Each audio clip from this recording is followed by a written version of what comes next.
There's bad news and good news in the world of Magic the Gathering today. The bad news has to do with the Mystic Archive cards from Strixhaven giving Wizards of the Coast a huge headache. The good news is, somehow, they managed to convince a major YouTuber by the name of MrBeast to be part of a $50,000 giveaway.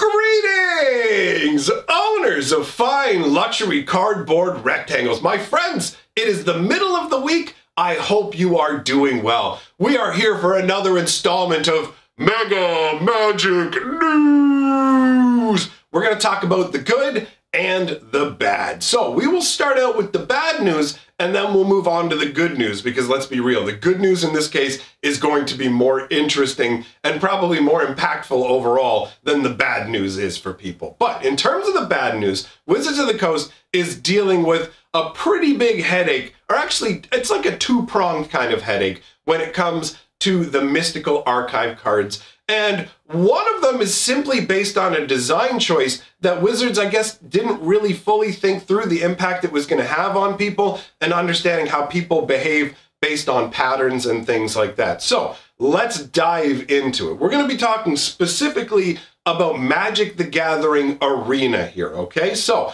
Magic the Gathering Arena uses 8 card booster packs. When you open up these booster packs, it'll show you your rare or mythic rare card right there front and center, and arrayed off to the side in like a wave pattern will be all of the other cards from your booster pack. Now that's how it has always been up until now. Wizards of the Coast decided that since they were including in every single booster one of these special mystical archive cards, I keep wanting to say mythical or mythic archive cards, there's too many M words. Anyways, they decided every single booster pack is going to have one of these mystical archive cards, which I think is a pretty cool include.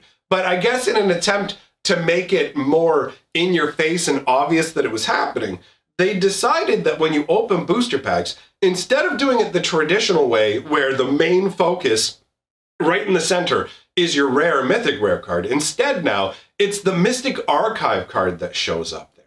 And so as a result, people are ending up confused. Wizards of the Coast actually put out an announcement at the end of last month trying to say, hey, this is how it's going to be happening. But the word didn't really get spread. So they have a number of people contacting them over an issue, basically saying, hey, what's wrong with my booster packs? Why am I not getting a rare?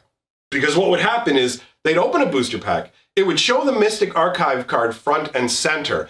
And a bunch of the Mystic Archive cards are uncommon. Actually, there's not that many that are uncommon, but it's programmed in a way where since they're uncommon, they show up more frequently than the rares or the mythic cards. So people would basically open a pack, and the card that would be shown in the slot where you would always get your rare, mythic rare, or a wild card, now it's all of a sudden showing you an uncommon. And so they didn't realize if they just looked over to the left, you'd have the rare card right there. But this has happened to so many people. Like, so many people have contacted Wizards customer support and tweeted at them, because I've seen it. It's all over the place, right? It's gotten to the point where Wizards felt the need to, when they did another update that came out today talking about Arena, they had a huge paragraph talking about it going, your rares are in the pack, okay? The Mystic Archive card is shown front and center, but your rare is right there. Don't worry about it. Everything is all good. So they've given themselves a headache when honestly, I think they should have just shifted the Mystic Archive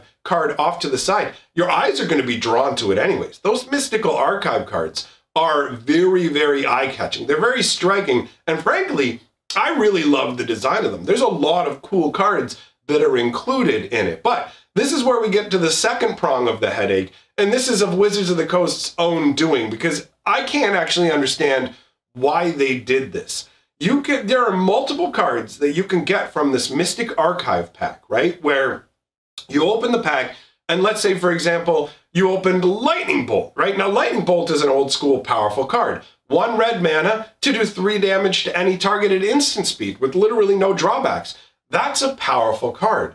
So they exist, and you can open a booster pack and you can get one of these Lightning Bolts, and they've been upgraded to rare. So you get this thing and it shows up and you're like, whoa, I got this rare or whatever. And then you look at it and you're like, okay, I can't use this in Standard. All right, well, what's the format that we use stuff outside of Standard? Historic. Okay, cool. I'll use my Lightning Bolt in Historic. Wait, it's banned? It's banned? So there are people who went out of their way to craft these. Not only people who just like opened them out of booster packs, but they went out of their way to craft them on Arena and just like, wait a minute, I can't use this in anything. They're not usable in Standard. They're not usable in Historic. Brawl uses Standard's rules. So the only place that you can theoretically use these cards is in a direct challenge with somebody else. Like, these cards shouldn't be programmed in to be in booster packs if you can't use them, or you should get some kind of reward after. Like, I guess in the most technical sense, people are going to point out, well, if you open it in sealed or draft, you do get to use it there.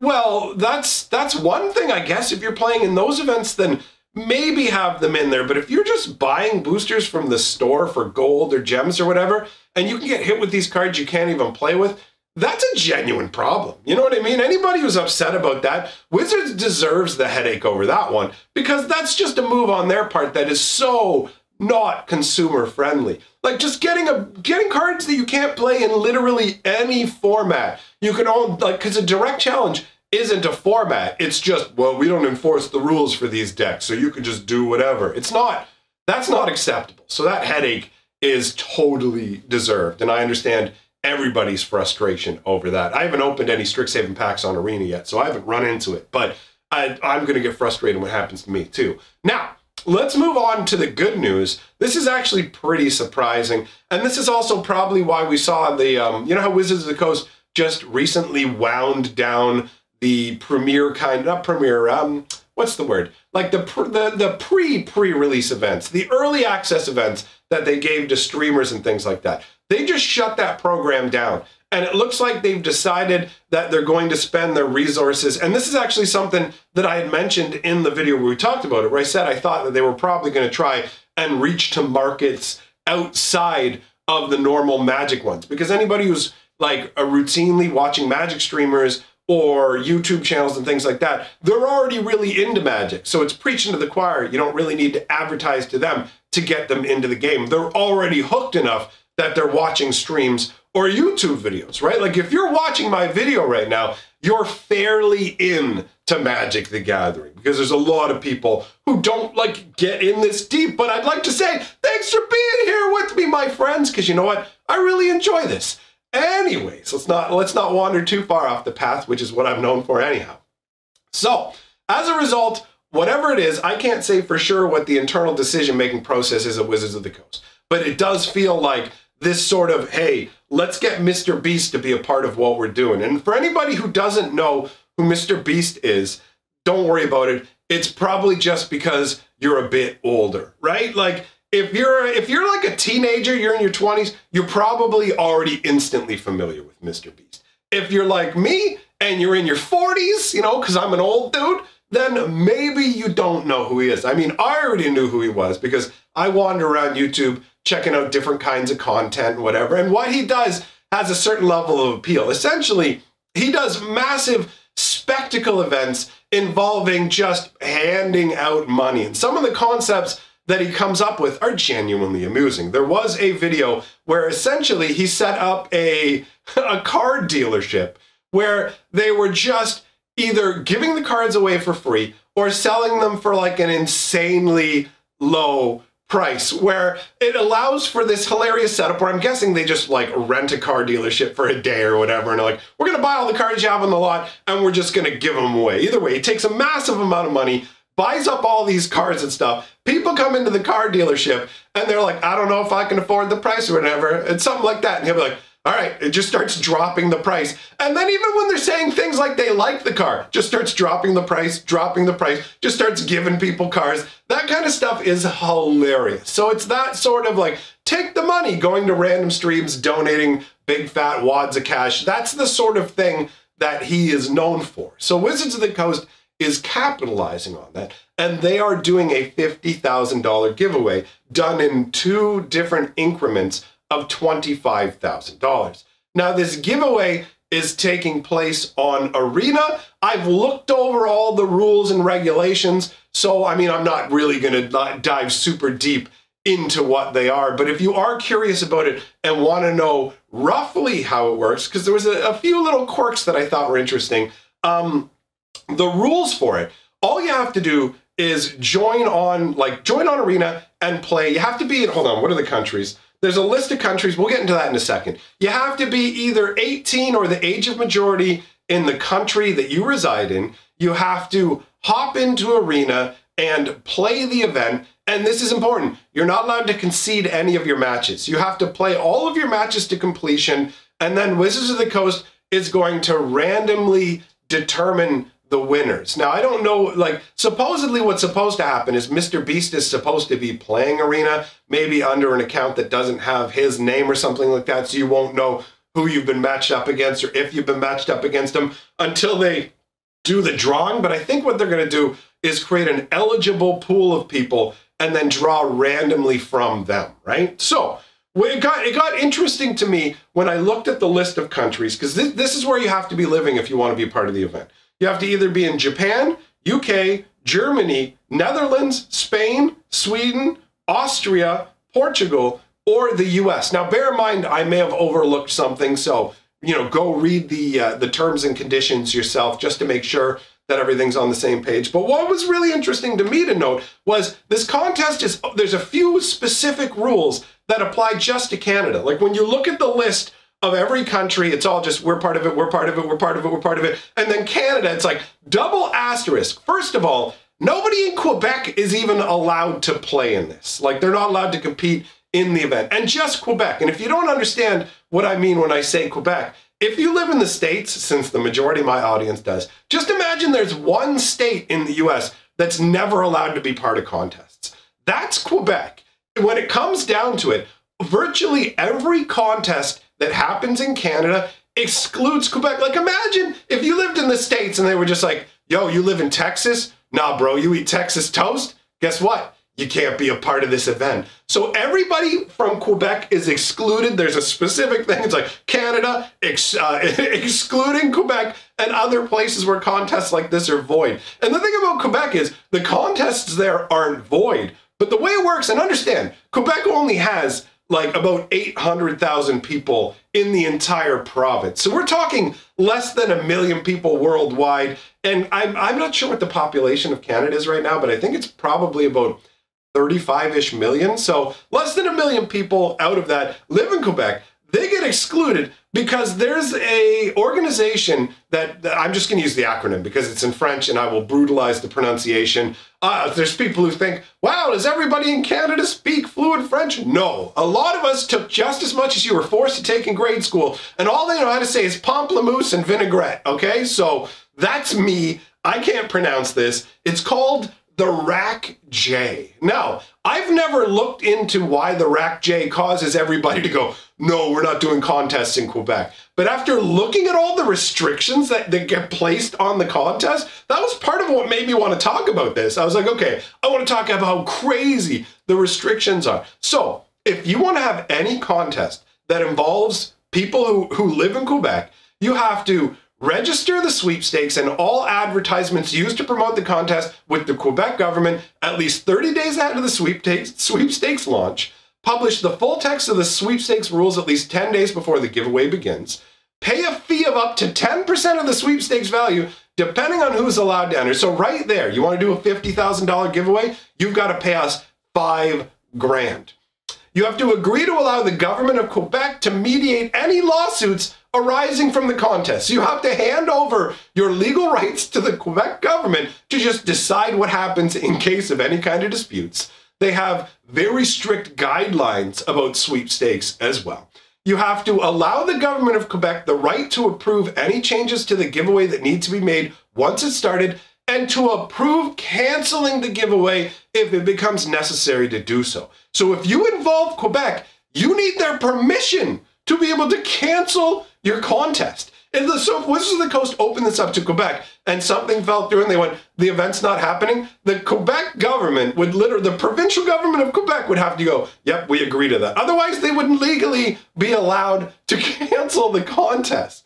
Then after it's done, they have to file a written report attesting that all the prizes have been delivered or attempted to be delivered. They have to agree to let the RACJ mediate any disagreements with the public.